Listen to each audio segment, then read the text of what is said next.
السلام عليكم ورحمة الله وبركاته. معكم سعد المصري معالج الرفلكسولوجي من مصر. أقدم تحياتي لجميع ممارسين العلاج الرفلكسولوجي، وأتمنى لجميع الحالات وجميع المرضى الشفاء العاجل بإذن الله سبحانه وتعالى.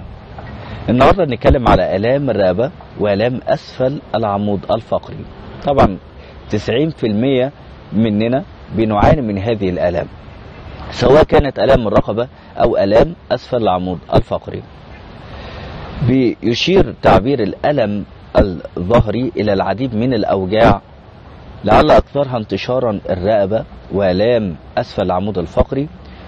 ويتكون الهيكل العظمي من 24 فقرة و5 فقرات لأسفل الظهر، و12 فقرة لمنتصف الظهر، و7 فقرات للرقبة.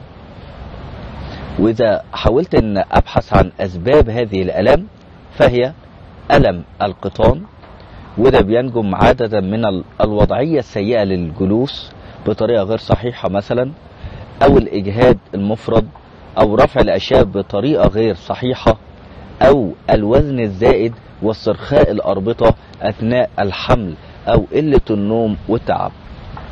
أما الالتهاب الليفي وهو الاسم نفسه الذي يطلق أحيانا على ألم العضلات وتصلبها، وده بينجم عن التوتر والوضعية السيئة.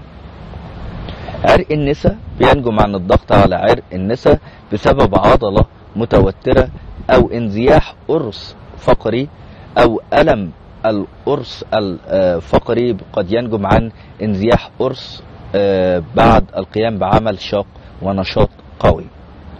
النصائح الرئيسية اللي أقدر أقدمها في هذه الحلقة لأعزائي المشاهدين هو عدم التدخين، لأنه بيخفف من نسبة الفيتامين الذي يساعد على تكوين الغضروف.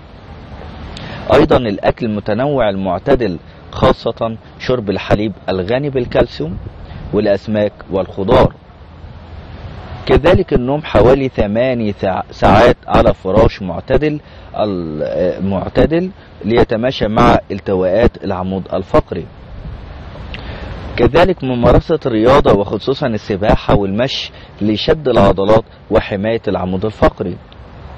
عدم حمل الأثقال في يد واحدة وتوزيعها بشكل متوازن باليدين.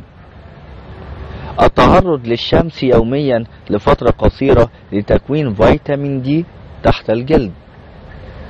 وتجنب الوزن الزائد لأنه يؤدي ويؤذي العمود الفقري والمفاصل، ويؤدي إلى تكلسها باكرا وضعفها.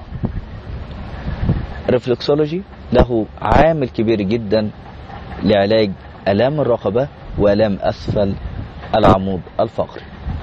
لمعرفة هذه الطريقة عمليا أرجو التواصل معي هاتفيا 012 36 90 535، أو عن طريق الإيميل سعد_أستاذ online @yahoo.com. والسلام عليكم ورحمة الله وبركاته.